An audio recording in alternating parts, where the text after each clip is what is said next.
So, welcome to Trimming the Musical Fat and an episode of Good Song, Bad Album. And Paul is making a selection today. So, over to you, Paul. What album do you want to talk about and which song that redeems it slightly?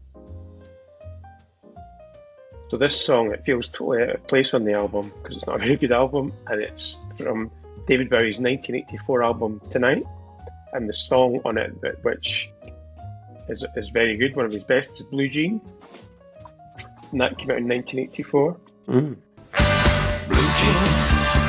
I just met a girl named Blue Jean. Blue Jean, she got a camouflage face on the money. Remember.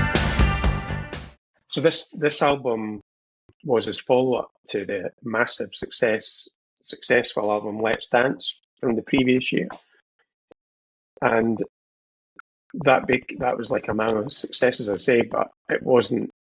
A lot of people, Bowie purists, didn't like it because they felt he was kind of selling out, because he consciously went out to make that a big commercial success, which wasn't the David Bowie way normally. But that was his instructions to Nile Rodgers, who produced it. So anyway, he had this massive success with Let's Dance. He finally made money because he didn't really make. Well, obviously, he made money, but he didn't really feel the riches of his success because due to a previous manager and having to pay like royalties retrospectively. And this Let's Dance was his first album on his new label, and so the tour, they did the Serious Moonlight tour for the album, and from '83, and then '84 he quickly went in to record the follow-up, which is this album we're going to talk about tonight, and it's just really poor. I mean, probably just under half of it's covers,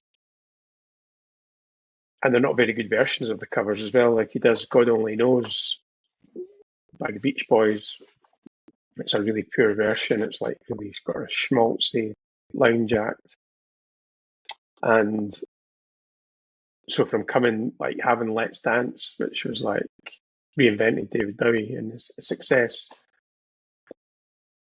to then having this, which was really quickly followed successor to that, and it was just really rubbish, really. And it came out kind of mid to late '84, and it just felt like, from having, I guess people would say, sold out the previous album, this one was just so catchy and poppy, and just didn't really capitalize on the previous album.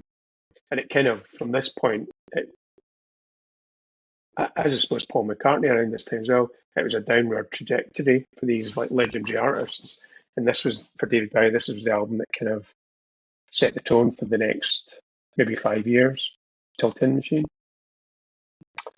And so, but Blue Jean's a great song. It's always on his like compilation albums. Police back. She got turned up nose. Sometimes I feel like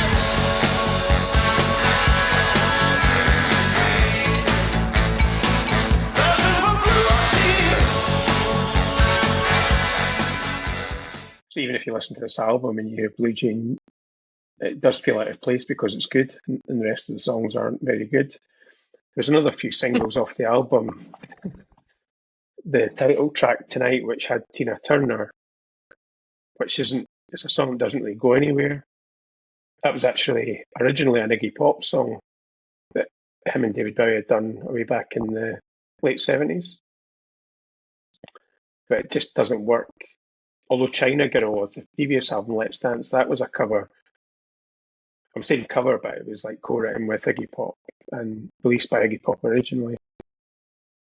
And there's a half decent song called Love in the Air. Why were I was going to say what? So what was the reasoning behind having so many cover versions? I don't think he had any originals ready. I think it was just. I don't know if it was like wanting to, because Let's Dance had been so successful, there was like big anticipation, so like quick, let's get another one out. and he kind of just did like rehashes of songs that he'd already done or covers.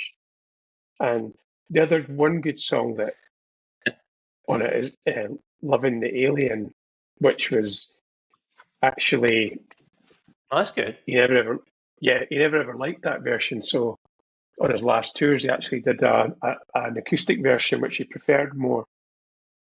And he never ever had it sound the way he wanted it to, and the original form of it's on this album. But it's just a really short, poor album. Which Did Nile Rodgers produce it again? I don't think. No, he didn't. Hugh Padman, who was massive in the 80s. He did I think he did Phil Collins, Billy Joel. He did Paul McCartney's Press to Play, which was Genesis. equal to this, really. Genesis, yeah. So he did a lot of good stuff, but for the established artists, it just didn't work. Yeah. Yeah, Blue Jean's a good song. Very good song. Yeah, there's a couple of different promo videos for it. Yeah. Okay, well, thank you for your selection, Paul. Be sure to come back again for another one of our Good Song, Bad Album episodes. Till then, keep trimming. Trimming the Musical Fat podcast is a Stephen and Paul Nicholson production. Contact us via voicemail by going to anchor.fm/2tmf/message, or tweet us at musical trimming, or email us at trimmingthemusicfat@gmail.com. Keep up to date on the show by joining our Facebook group or visiting our website www.trimmingthemusicalfat.com.